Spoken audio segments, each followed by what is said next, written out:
ಮೊದಲನೆಯ ಪ್ರಶ್ನೆ, ಪೆನ್ಸಿಲ್ ಅನ್ನ ತಯಾರಿಸಲು ಯಾವ ಮರವನ್ನು ಬಳಸುತ್ತಾರೆ? ಎ ದೇವದಾರು, ಬಿ ಟೇಕು, ಸಿ ಗಂಧದ ಮರ, ಡಿ ಮಾವಿನ ಮರ.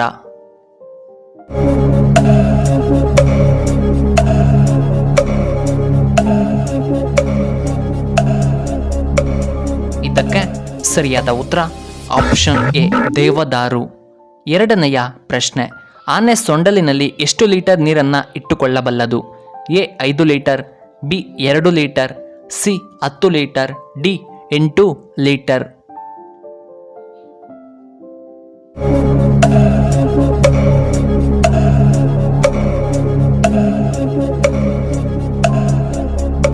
ಇದಕ್ಕೆ ಸರಿಯಾದ ಉತ್ತರ ಆಪ್ಷನ್ ಎ 5 ಲೀಟರ್. ಮೂರನೆಯ ಪ್ರಶ್ನೆ, ಯಾವ ಕೀಟದ ರಕ್ತವು ಬಿಳಿಯಾಗಿರುತ್ತದೆ? ಎ ಸೊಳ್ಳೆ, ಬಿ ಮಿಡತೆ, ಸಿ ನೊಣ, ಡಿ ಹಲ್ಲಿ.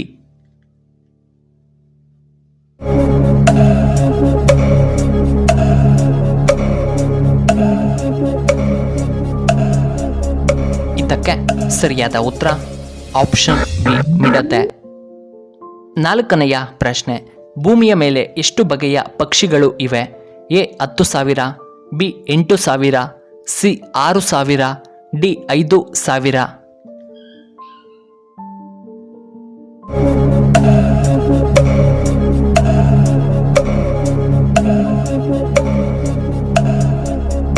ಇದಕ್ಕೆ ಸರಿಯಾದ ಉತ್ತರ ಆಪ್ಷನ್ ಎ 10,000 ಬಗೆಯ ಪಕ್ಷಿಗಳಿವೆ.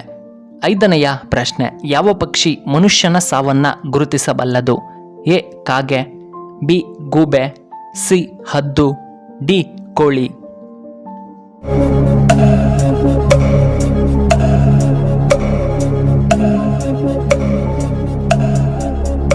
ಇದಕ್ಕೆ ಸರಿಯಾದ ಉತ್ತರ ಆಪ್ಷನ್ ಎ ಕಾಗೆ.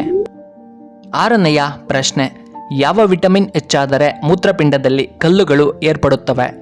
A vitamin K, B vitamin B, C vitamin C, D vitamin A.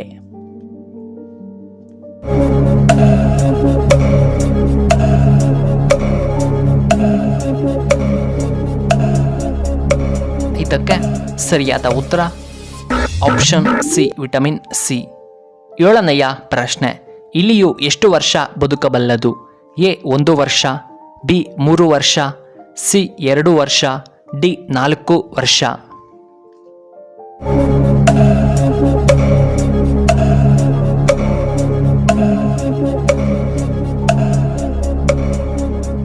ಇದಕ್ಕೆ ಸರಿಯಾದ ಉತ್ತರ ಆಪ್ಷನ್ ಎ 1 ವರ್ಷ.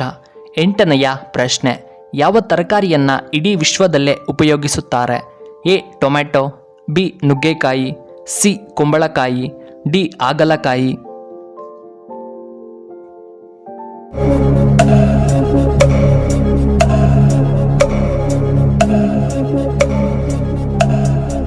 ಇದಕ್ಕೆ ಸರಿಯಾದ ಉತ್ತರ ಆಪ್ಷನ್ ಎ ಟೊಮ್ಯಾಟೊ.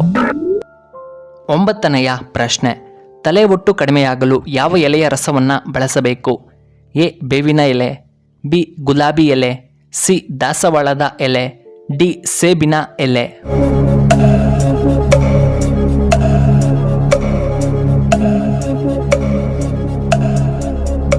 ಇದಕ್ಕೆ ಸರಿಯಾದ ಉತ್ತರ ಆಪ್ಷನ್ ಎ ಬೇವಿನ ಎಲೆ.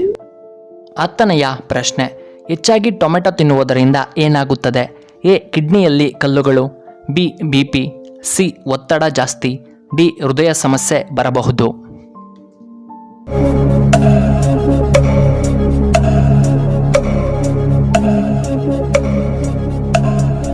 ಇದಕ್ಕೆ ಸರಿಯಾದ ಉತ್ತರ ಆಪ್ಷನ್ ಎ ಕಿಡ್ನಿಯಲ್ಲಿ ಕಲ್ಲುಗಳು.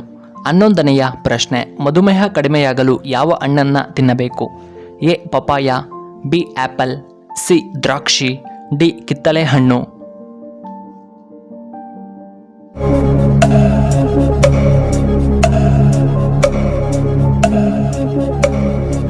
ಇದಕ್ಕೆ ಸರಿಯಾದ ಉತ್ತರ ಆಪ್ಷನ್ ಡಿ ನೇರಳೆ ಹಣ್ಣು. 12ನೆಯ ಪ್ರಶ್ನೆ, ಯಾವ ಪ್ರಾಣಿಯ ಮೂತ್ರ ಕುಡಿಯುವುದರಿಂದ ರೋಗ ನಿರೋಧಕ ಶಕ್ತಿ ಹೆಚ್ಚಾಗುತ್ತದೆ? ಎ ಕತ್ತೆ, ಬಿ ನಾಟಿ ಹಸು, ಸಿ ಎಮ್ಮೆ, ಡಿ ಕುರಿ.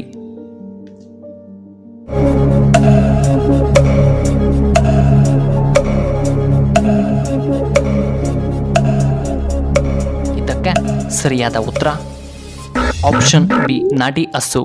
13ನೆಯ ಪ್ರಶ್ನೆ, ಹೆಚ್ಚಾಗಿ ಕೂಲ್ ಡ್ರಿಂಕ್ಸ್ ಕುಡಿಯುವುದರಿಂದ ಏನಾಗುತ್ತದೆ?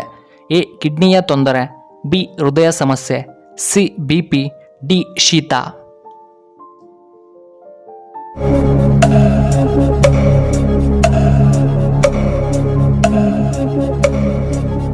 ಇದಕ್ಕೆ ಸರಿಯಾದ ಉತ್ತರ ಆಪ್ಷನ್ ಎ ಕಿಡ್ನಿಯ ತೊಂದರೆ. 15ನೆಯ ಪ್ರಶ್ನೆ, ಯಾವ ಜೀವಿ ಹೆಚ್ಚು ಕಾಲ ಬದುಕಬಲ್ಲದು? ಎ ಆಮೆ, ಬಿ ಒಂಟೆ, ಸಿ ಆನೆ, ಡಿ ಮನುಷ್ಯ.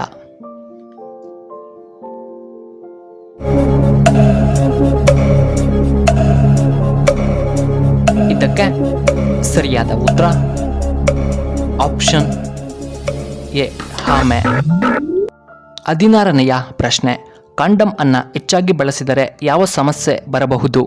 ಎ ಊತ ಮತ್ತು ಉರಿ, ಬಿ ಕ್ಯಾನ್ಸರ್, ಸಿ ಲೈಂಗಿಕ ಸಮಸ್ಯೆ, ಡಿ ಲ್ಯಾಟಿಕ್ಸ್ ಅಲರ್ಜಿ.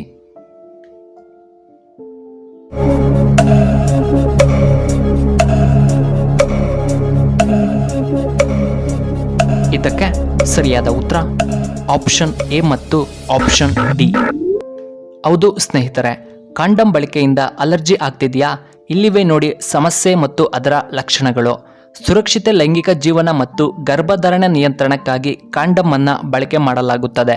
ಆದರೆ ಕೆಲವೊಮ್ಮೆ ಕಾಂಡಮ್ ಬಳಕೆಯ ನಂತರ ಕೆಲವರಲ್ಲಿ ಒಂದಿಷ್ಟು ಸಮಸ್ಯೆಗಳು ಕೂಡ ಕಂಡು ಬರುತ್ತವೆ. ಕಾಂಡಮ್ ಬಳಕೆ ಅಥವಾ ನಂತರದಲ್ಲಿ ಕಾಣುವ ಈ ಸಮಸ್ಯೆಗಳು ನಿಮಗೆ ಅಲರ್ಜಿ ಎಂದು ತಿಳಿಯೋದೇ ಇಲ್ಲ. ಇದರಿಂದ ಅನಾರೋಗ್ಯಕ್ಕೆ ತುತ್ತಾಗುವ ಸಾಧ್ಯತೆಗಳು ಕೂಡ ಹೆಚ್ಚಿರುತ್ತವೆ. ಆದ್ದರಿಂದ ಕಾಂಡಮ್ ಬಳಕೆದಾರರು ಕೆಲವು ವಿಷಯಗಳನ್ನು ವಿವರವಾಗಿ ತಿಳಿದುಕೊಂಡಿರಬೇಕು ಎಂದು ವೈದ್ಯರು ಕೂಡ ಸಲಹೆಯನ್ನು ನೀಡುತ್ತಾರೆ. ಲ್ಯಾಟಿಕ್ಸ್ ಮತ್ತು ಲೂಬ್ರಿಕೆಂಟ್ಸ್ ಕೆಲವರಿಗೆ ಅಲರ್ಜಿಯನ್ನುಂಟು ಮಾಡಬಹುದು. ಕೆಲವೊಮ್ಮೆ ಇಬ್ಬರಿಗೂ ಕೂಡ ಸಮಸ್ಯೆಯನ್ನು ಉಂಟು ಮಾಡಬಹುದು. ಇದರಲ್ಲಿ ಮೊದಲನೆಯದ್ದು ಚರ್ಮದ ತುರಿಕೆ ಅಥವಾ ಸ್ಕಿನ್ ಇರಿಟೇಷನ್. ಹೌದು, ಬಳಕೆಯ ನಂತರ ಖಾಸಗಿ ಭಾಗದಲ್ಲಿ ತುರಿಕೆಯ ಸಮಸ್ಯೆ ಕಂಡುಬಂದರೆ ಅದು ನಿಮಗೆ ಅಲರ್ಜಿಯಿಂದ ಆಗ್ತಿದೆ ಎಂಬುದನ್ನು ತಿಳಿದುಕೊಳ್ಳಿ. ಈ ಸಮಸ್ಯೆ ಇಬ್ಬರಲ್ಲಿ ಯಾರಿಗಾದರೂ ಅಲರ್ಜಿ ಉಂಟಾಗಬಹುದು ಎಂದು ವೈದ್ಯರು ಹೇಳುತ್ತಾರೆ. ಇನ್ನು ಎರಡನೆಯದ್ದು ಊತ. ಕಾಂಡಮ್ ಬಳಸಿದ ನಂತರ ಖಾಸಗಿ ಭಾಗದಲ್ಲಿ ಊದಿಕೊಳ್ಳುವುದು, ಅಸಹನೀಯ ನೋವು ಕಾಣಿಸಿಕೊಂಡರೆ ಅದು ಸಹ ಅಲರ್ಜಿಯ ಲಕ್ಷಣವಾಗಿದೆ. ಇನ್ನು ಮೂರನೆಯದ್ದು ಉರಿಯುವಿಕೆ ಅಥವಾ ಬರ್ನಿಂಗ್ ಸೆನ್ಸೇಷನ್. ಲ್ಯಾಟಿಕ್ಸ್ ಮತ್ತು ಲೂಬ್ರಿಕೆಂಟ್ಸ್ ಚರ್ಮಕ್ಕೆ ತಾಗುತ್ತಿದ್ದಂತೆ ಕೆಲವರಿಗೆ ಉರಿಯುವ ರೀತಿಯ ಅನುಭವ ಉಂಟುಮಾಡುತ್ತದೆ. ಕಾಂಡಮ್ ಬಿಗಿಯಾದ ಒತ್ತಡದಿಂದಾಗಿ ಈ ಸಮಸ್ಯೆ ಉಂಟಾಗಬಹುದು. ಮಹಿಳೆಯರಿಗೂ ಈ ರೀತಿಯ ಸಮಸ್ಯೆ ಉಂಟಾಗಬಹುದು. ಇನ್ನು ನಾಲ್ಕನೆಯದ್ದು ಮೂತ್ರ ವಿಸರ್ಜನೆಯಲ್ಲಿ ವ್ಯತ್ಯಾಸ. ಕಾಂಡಮ್ ಬಳಕೆಯ ನಂತರ ಇಬ್ಬರಲ್ಲಿಯೂ ಮೂತ್ರ ವಿಸರ್ಜನೆಯ ಸಮಯದಲ್ಲಿ ನೋವು ಕಾಣಿಸಿಕೊಂಡ್ರೆ ಸಹ ಇದು ಕಾಂಡಮ್ ಬಳಕೆಯ ಅಲರ್ಜಿ ಎಂದು ಹೇಳಲಾಗುತ್ತದೆ. ಈ ಸಮಸ್ಯೆ ಕಾಣಿಸಿಕೊಂಡ್ರೆ ತಕ್ಷಣ ವೈದ್ಯರನ್ನ ಭೇಟಿ ಮಾಡಿ. ಇನ್ನು ಕೊನೆಯದಾಗಿ ಐದನೆಯದ್ದು ಸಂಭೋಗದ ಸಮಯದಲ್ಲಿ ನೋವು.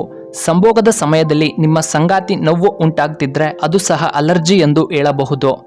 ಖಾಸಗಿ ಭಾಗದ ಸುತ್ತಲೂ ತುರಿಕೆಯ ಉಂಟಾಗ್ತಿದೆ. ಕೆಲವೊಮ್ಮೆ ಉಸಿರಾಟದ ಸಮಸ್ಯೆಗಳು ಸಹ ಕಾಣಿಸಿಕೊಳ್ಳುತ್ತವೆ. ಈ ವಿಡಿಯೋ ಇಷ್ಟವಾದರೆ ದಯವಿಟ್ಟು ಲೈಕ್ ಮಾಡಿ, ಹಾಗೆ ಶೇರ್ ಮಾಡಿ, ಹಾಗೂ ಇಂತಹ ಹೆಚ್ಚಿನ ವಿಡಿಯೋಗಳಿಗೆ ನಮ್ಮ ಚಾನಲ್ನ ಸಬ್ಸ್ಕ್ರೈಬ್ ಮಾಡ್ಕೊಳ್ಳಿ. ಹಾಗೆ ಪಕ್ಕದಲ್ಲೇ ಇರುವ ಬೆಲ್ ಬಟನ್ನ ಆಕ್ಟಿವೇಟ್ ಮಾಡ್ಕೊಳ್ಳಿ. ಆಗ ನಾವು ಯಾವುದೇ ಹೊಸ ವಿಡಿಯೋ ಅಪ್ಲೋಡ್ ಮಾಡಿದರೆ ನಿಮಗೆ ನೋಟಿಫಿಕೇಶನ್ ಬರುತ್ತೆ. ಧನ್ಯವಾದಗಳು.